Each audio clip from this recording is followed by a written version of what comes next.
Salut à tous et bienvenue dans cette nouvelle vidéo. Alors je vais déjà commencer par vous souhaiter à tous et à toutes une excellente année 2018. Voilà, plein de bonnes choses qui puissent vous arriver tout au long de cette année qui débute.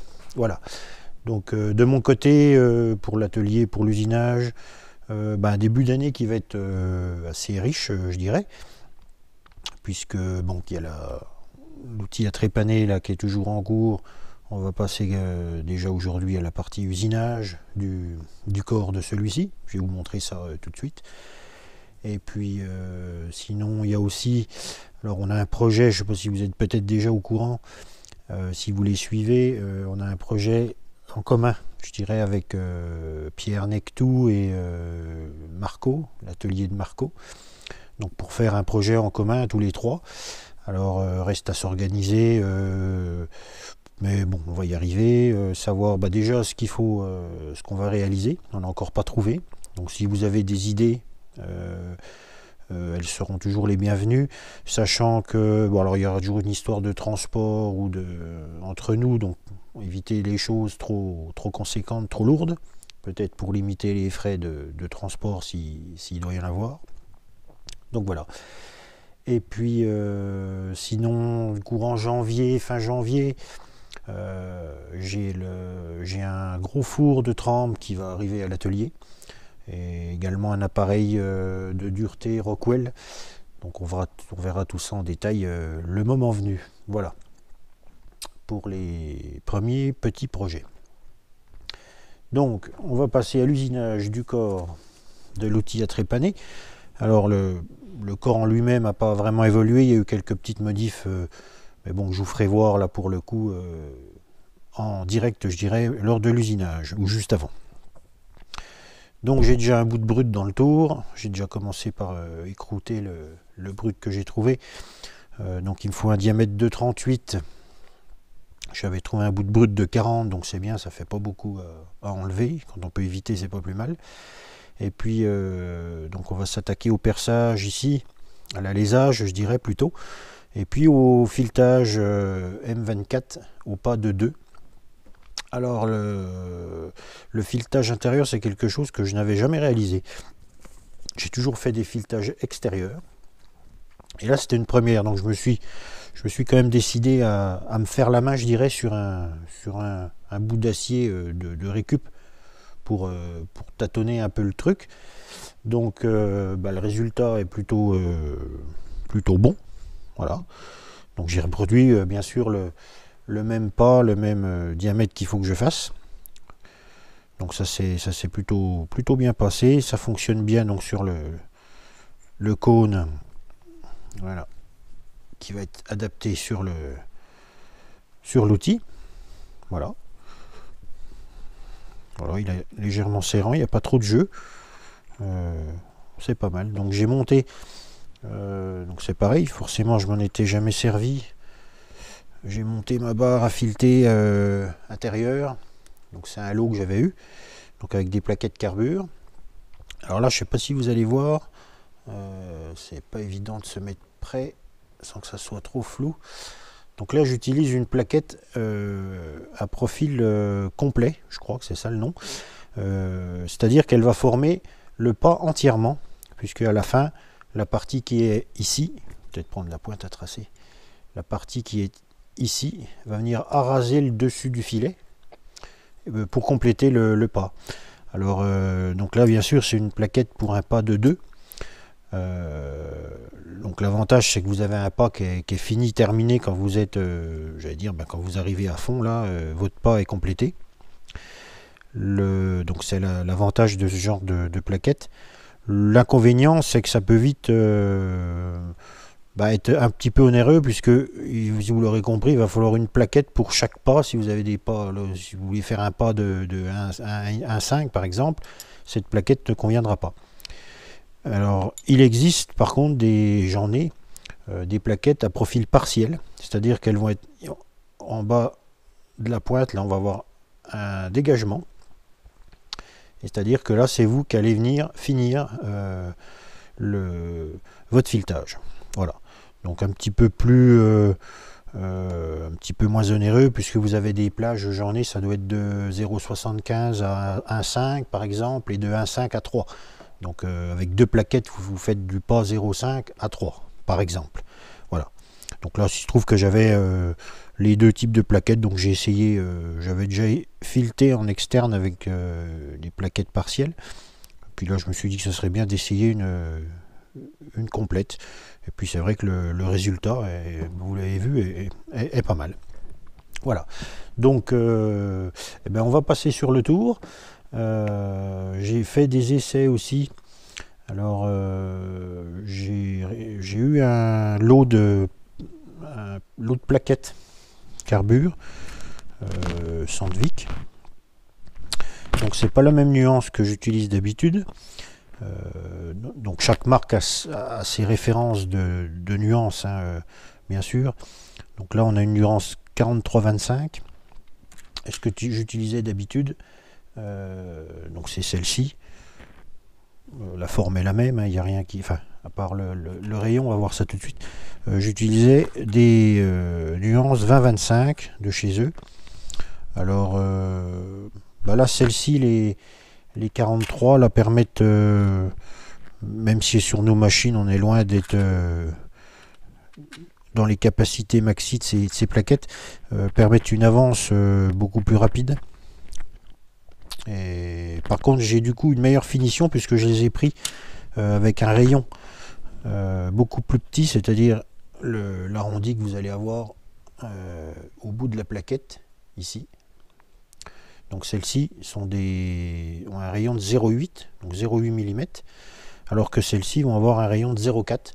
Donc vous aurez, donc elle est plus fine en fait, et vous aurez une finition qui sera bien meilleure.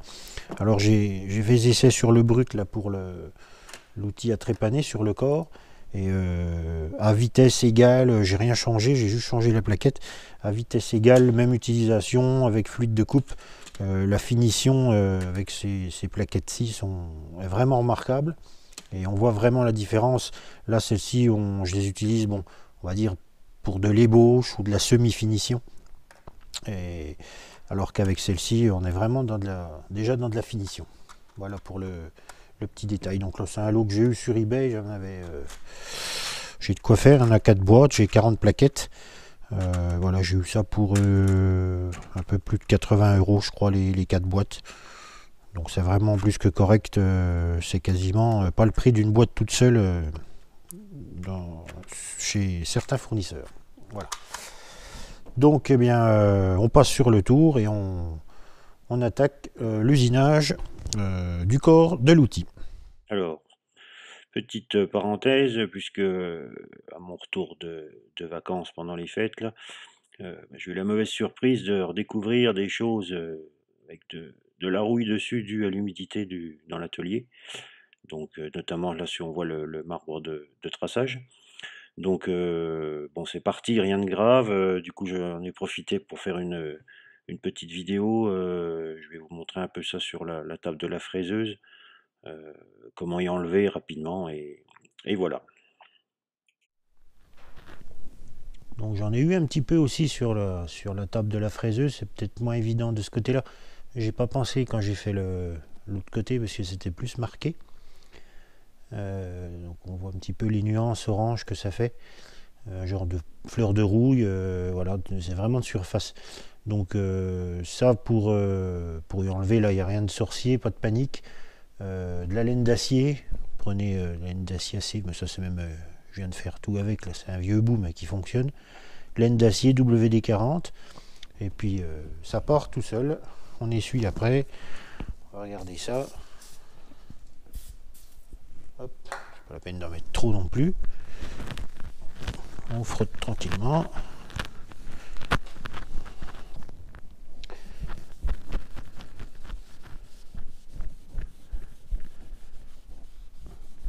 Voilà, quand vous envoyez comme ça, si jamais ça vous arrive, essayez de le faire tout de suite.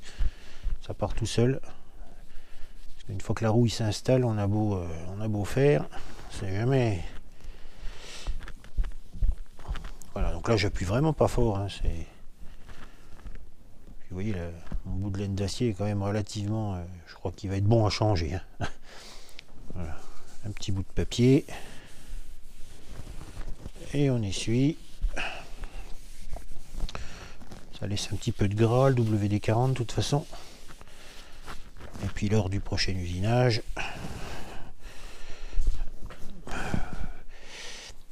et voilà. La caméra, on dirait qu'elle a bougé. Voilà, donc si vous trouvez ça un jour sur vos machines ou souvent sur les...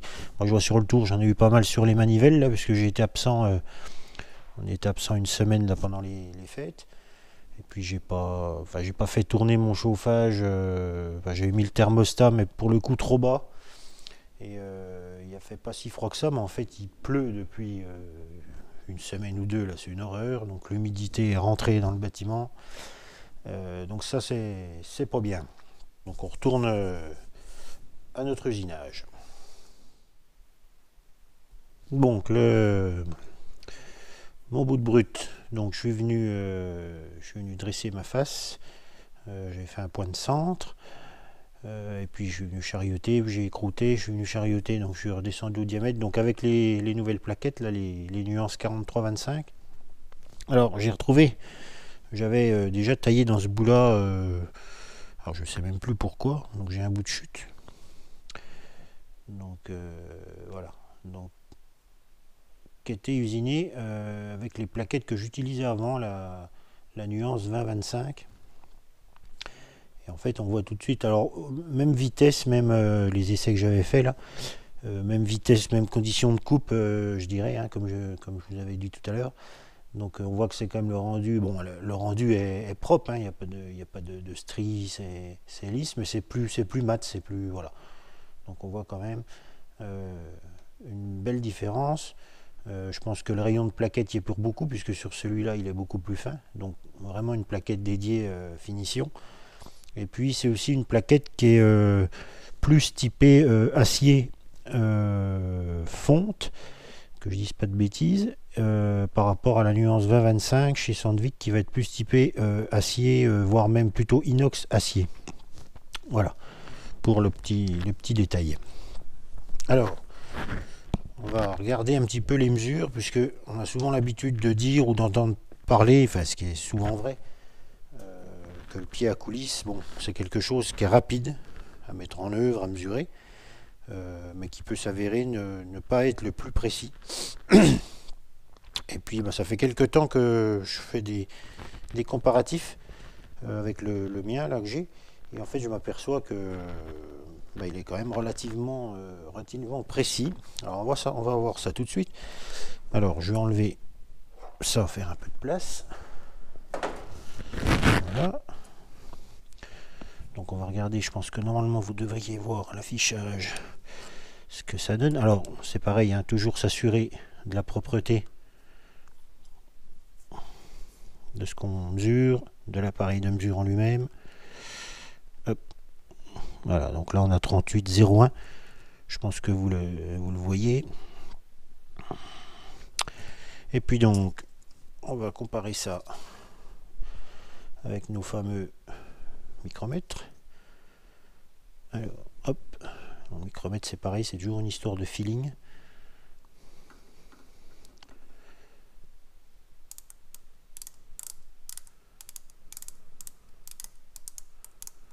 Voilà. Alors là, bon, je sais pas si vous allez voir, c'est peut-être un peu loin. Alors 38, on serait, si on voulait vraiment, avoir le souci du détail, on est à 38,15. Voilà. 38,01 plutôt, je dirais. Voilà, 38,01, 0,12. Voilà, donc on s'aperçoit que la différence, là, avec le pied à coulisse, c'est vraiment quasiment inexistante.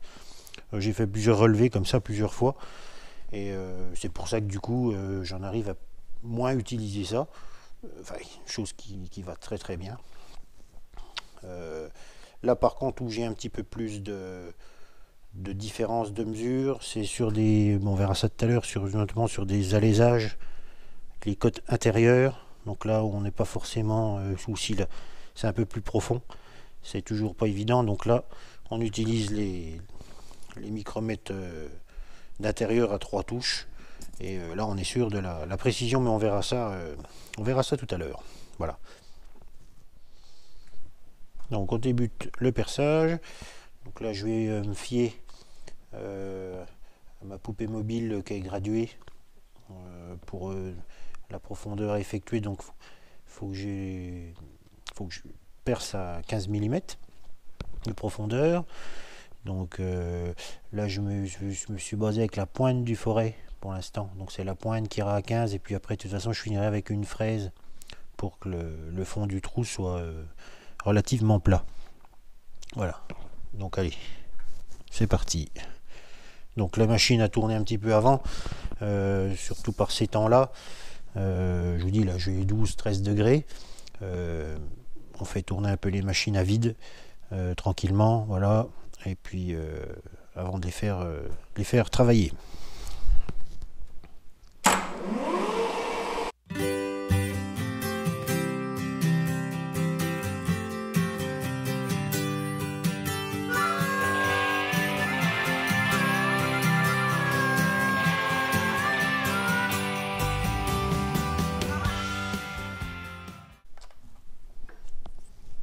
Donc changement de forêt.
Voilà, parfait. J'ai un tout petit peu moins, j'ai 14,95. Bon, sachant que c'est une cote qui n'a pas une importance, c'est juste pour avoir suffisamment de dégagement. Lorsque je vais passer l'outil à fileter, donc interne, pour avoir un dégagement suffisamment. Donc on va venir produire après, une fois que l'alésage de 24 sera fait, une gorge donc au fond, pour pouvoir dégager l'outil pour pas le casser. Donc là je vais monter, je vais modifier l'angle de vue, et puis je vais monter la petite barre à aléser. Voilà, j'ai monté la barre à aléser. Alors j'étais un petit peu juste là, parce que j'ai la vis, en fait le bas de l'outil aussi qui talonnait un tout petit peu sur le passage d'avant. Parce que là je vais être à 22 maintenant en diamètre, donc là je suis bon, maintenant j'ai le dégagement.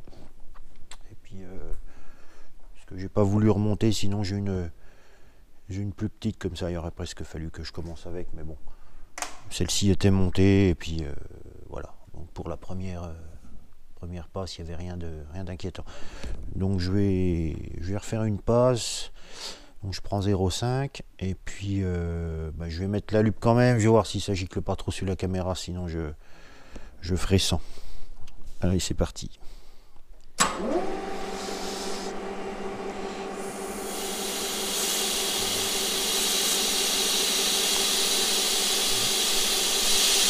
Essayez de pas la mettre trop fort.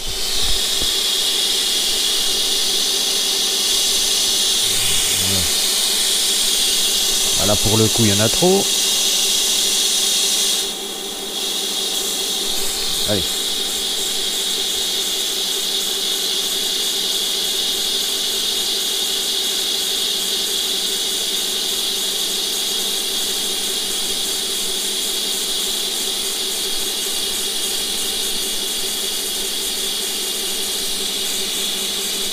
pour la profondeur, j'avais mis ma visu à 0, donc là je suis en train de guetter sur mon affichage.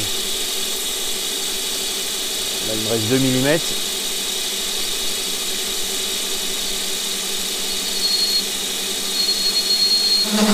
Hop.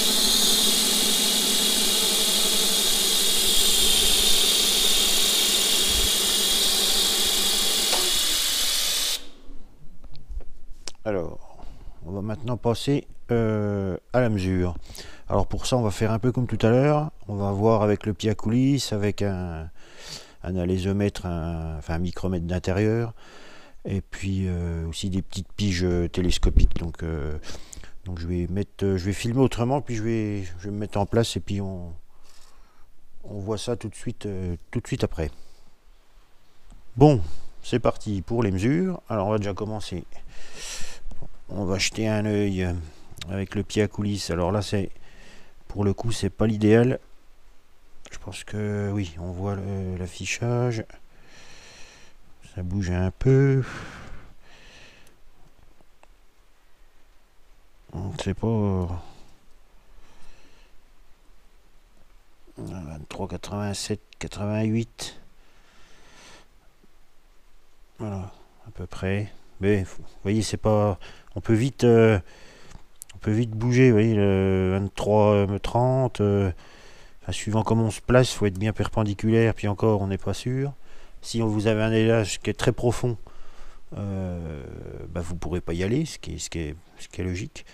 Donc voilà, autant sur un diamètre comme ça, bon, c'est déjà un petit peu plus simple, surtout que là en plus on a une bonne prise pour le serrer. On a vu ça tout à l'heure, c'était plus ou moins juste. Là c'est déjà un petit peu plus compliqué.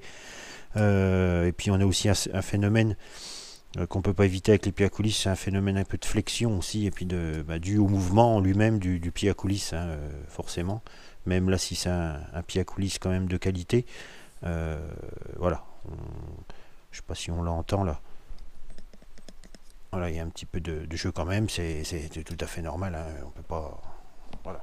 Alors, quand vous avez donc des alaisages comme ça mesurés, il y a aussi ces petites choses là qui vont pas mal. Vous avez déjà peut-être dû voir en vidéo. Alors, c'est des petites piges. Voilà, donc qui font.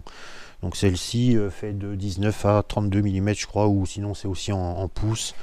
Donc voilà, donc on a deux axes qui sont sur ressort, une petite molette de serrage. On voit que si j'appuie là, hop, je serre. Tac.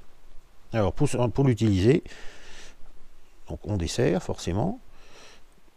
On vient la placer à l'intérieur. Donc on essaye d'être le plus droit possible dans le sens de la mesure. On se met un petit peu en biais.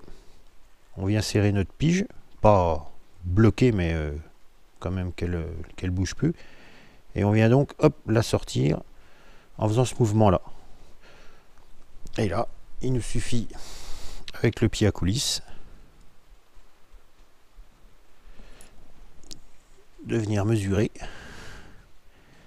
Alors c'est pareil, il ne faut pas appuyer comme une brute. Voilà, 23,85. Donc on a déjà une petite différence avec le pied à coulisse tout seul. Voilà. Donc ça fonctionne plutôt bien. On est plutôt relativement précis. Malgré que là, bon, ça soit des piges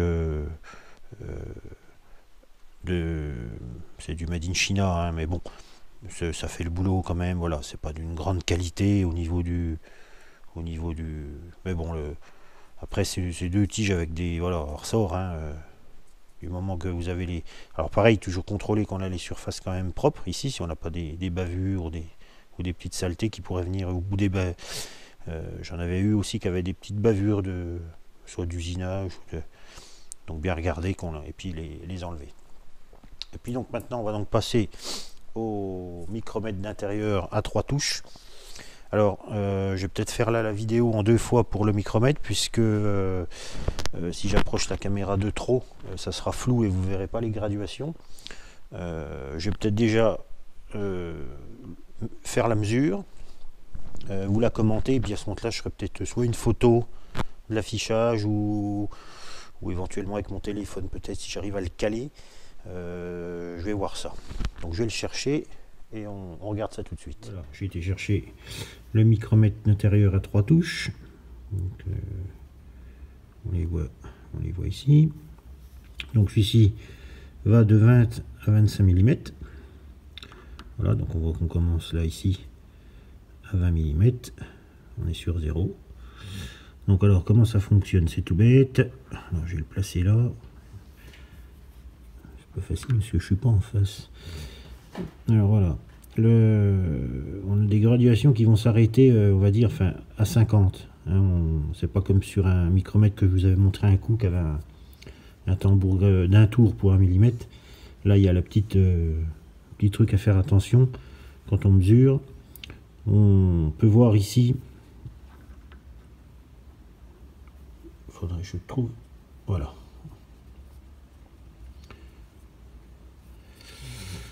Alors, on peut voir ici donc nos graduations de 20, 21, 22, 23, 24, 25.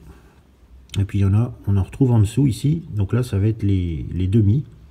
Donc 20,5. Voilà. Et on va toujours se fier quand le 0, où est-ce que les deux zéros arrivent alignés, pour voir si on compte sur jusqu'à 50 ou alors au-delà. Donc l'explication est toute bête. Donc là on est sur un... Oups, là, ça bouge. C'est pas grave. Alors, j'ai tout qui est devant moi, c'est vraiment pas évident de voir quelque chose. Alors on va continuer, on va commencer de tourner. Donc là on est à 20 mm. Voilà. 20,5, 10, 15, 20, etc. Et là on voit qu'on se rapproche du trait intermédiaire. Et lorsqu'on a les deux zéros qui tombent alignés pour la première fois, là on va être à 20,50, tout rond. Voilà. Et si on continue, donc là on verra qu'on sera 55, 60 et non plus 10. Attention, c'est là le petit piège. Voilà, 70, 90. Et enfin, les deux zéros. Et là, on est à 21 mm. Voilà.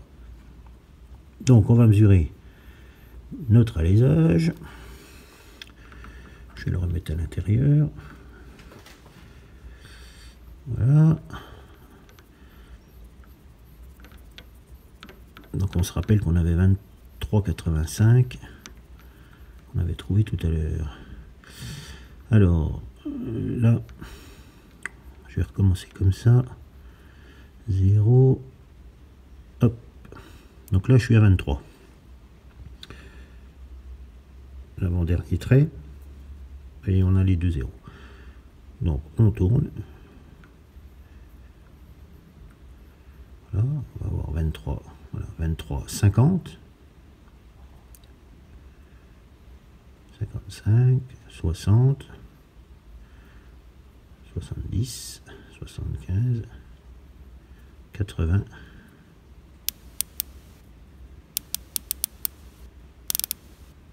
Et voilà. Et donc là, on a la petite molette de friction.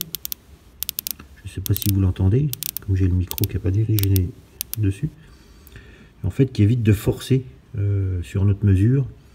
Comme ça, au moins, on est sûr. Donc, qu'est-ce qu'il nous dit, lui? Alors, je vais reprendre, j'aurais dû prendre ma pointe à tracer, mais tant pis. Alors, 23,4, on a dit 23,85. Donc, on voit qu'on a un trait de plus, 86, 87. Et puis là, bon, alors, la spécification de celui-ci, parce qu'il est au 1 millième, on voit ici, c'est un micromètre qui est au micron. Bon, voilà. Hein, on va essayer de tenir le micron sur l'alésage. Non, plus sérieusement, on n'a pas trop d'intérêt à notre niveau amateur. Chercher des cotes au micron. Après, ça sera, comme j'avais déjà dit, c'est plutôt des coups de bol. Voilà. Mais enfin, bon, pour la petite anecdote, donc 23,86, 87. Et puis donc, on voit que le 0 est un peu plus loin que le 87. Et puis, c'est un peu le même principe qu'une échelle vernier de pied à coulisses. Donc, on va regarder les deux traits alignés au mieux possible. Donc le 5, on peut dire le 5 ou le 6. Allez, le 6. Non, le 5. Allez, Voilà. Donc on serait à 23 875 exactement millième. Voilà. Donc vous voyez qu'on a 2 centièmes d'écart avec notre petite mesure tout à l'heure de pia coulisses et de pige télescopique. Donc rien de transcendant. Mais enfin là, vous avez vraiment quelque chose d'ultra précis. Vous êtes sûr. Alors bien sûr, il faut qu'il soit étalonné. Il existe pour ça des bagues étalons. J'ai pas pensé d'en prendre une pour vous montrer, mais enfin c'est un alésage qui est usiné, rectifié à un diamètre donné. Souvent, d'ailleurs, vous en trouvez aussi souvent avec des cotes, j'allais dire pas des chiffres ronds. Vous allez par exemple avoir 20 et 0,03 microns pour quelque chose comme ça, parce que si vous avez quelque chose qui tombe forcément 20,000, il n'y aura pas d'intérêt d'avoir quelque chose qui mesure au micron. Donc c'est pour ça qu'ils mettent en général des petits diamètres un petit peu, je dirais, bâtards, entre parenthèses. Voilà. Puis bon, alors après, au micron, une histoire de température, d'utilisation, tout ça. Là, celui-ci avait été étalonné, je vais vous le montrer, à l'époque, ou la dernière fois en tout cas, voilà. Donc en 2008. Voilà. Étalonné. Donc ça se règle, hein, ça se démonte. Alors je l'ai jamais fait, mais voilà.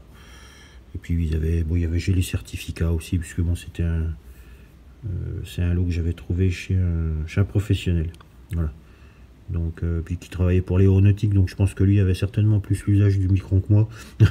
Mais voilà, mais bon, voilà, ça permet de sauver des beaux petits instruments, et puis toujours appréciable à utiliser. Bon, j'ai monté l'outil pour faire la gorge à l'intérieur, donc au fond de l'alésage, pour pouvoir amener le dégagement de l'outil à fileter. C'est-à-dire qu'une fois qu'on s'arrête au bout, puisqu'on vient débrayer la vis mère, mais le mandrin lui continue de tourner. Donc si jamais voilà. Et donc je vais faire la petite gorge là. Alors je vais déplacer la caméra, j'essaye de la mettre pour que vous y voyez un petit peu, et puis pour pas que ça me gêne non plus, parce que c'est pas tout le temps le cas, c'est des fois pas facile, mais bon, on y arrive toujours, donc il n'y a pas de raison que ça continue pas. Alors c'est parti.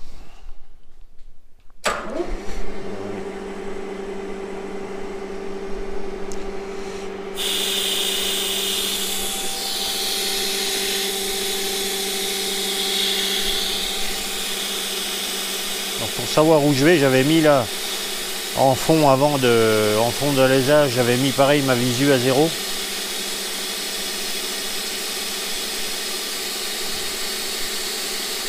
Comme ça je sais que j'y suis.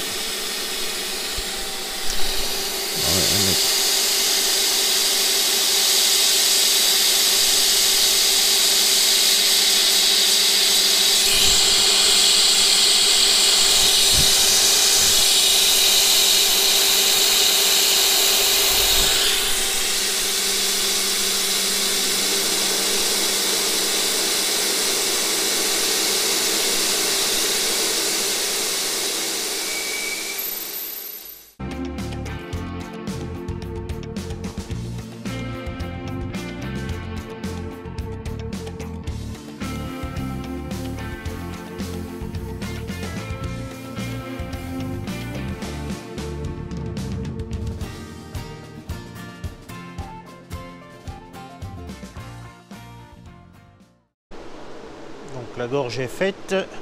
Je vais essayer de la... Ouais, je pourrais pas la voir. Bon, elle est un peu large, mais j'ai que cet outil là. Donc ça fait le taf, comme on dit. Donc le filetage, c'est parti. Alors j'ai déjà fait je suis déjà passé une fois. Donc je vais vérifier que ça soit le bon pas avec un peigne à filer. Alors je tourne doucement là, parce que bon, comme c'est un pas de 2, ça avance assez vite. Et puis pour éviter d'aller trop loin, je suis venu donc avec mon outil buté au fond de mon alésage. J'ai reculé un petit peu, puis j'ai mis ma visu sur le X à 0. Comme ça, c'est pareil, je surveille et puis ça m'évite de faire des bêtises, parce qu'une fois que l'outil est dedans, vous l'aurez compris, on voit plus grand chose. Donc j'avais donc incliné, enfin tourné le petit chariot à 29 degrés. Je vous mets la photo là, donc dans le sens opposé à d'habitude, puisque là on fait un filetage intérieur. Et puis donc on vient toujours faire notre passe avec le petit chariot finalement en biais, comme ça on vient avancer la prise là en biais. Voilà. Donc c'est parti.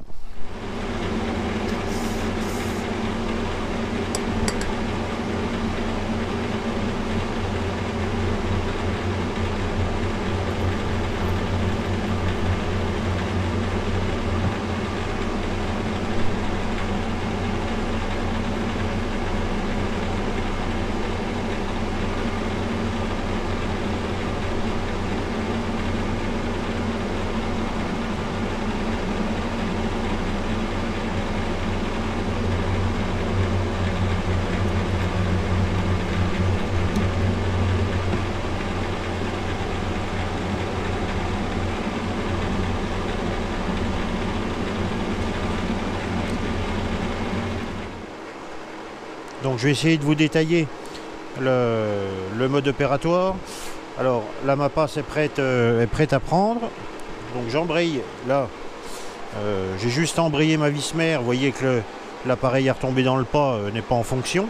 Aucun intérêt sur un pas de 2. Donc voilà, j'ai la manette. Donc je viens embrayer. Je vais surveiller par la même occasion mon affichage sur le X juste avant le 0. Je vais pour arrêter ma vis mère, enfin là, je débraye ma vis mère plutôt. Donc c'est parti, essayer de me caler.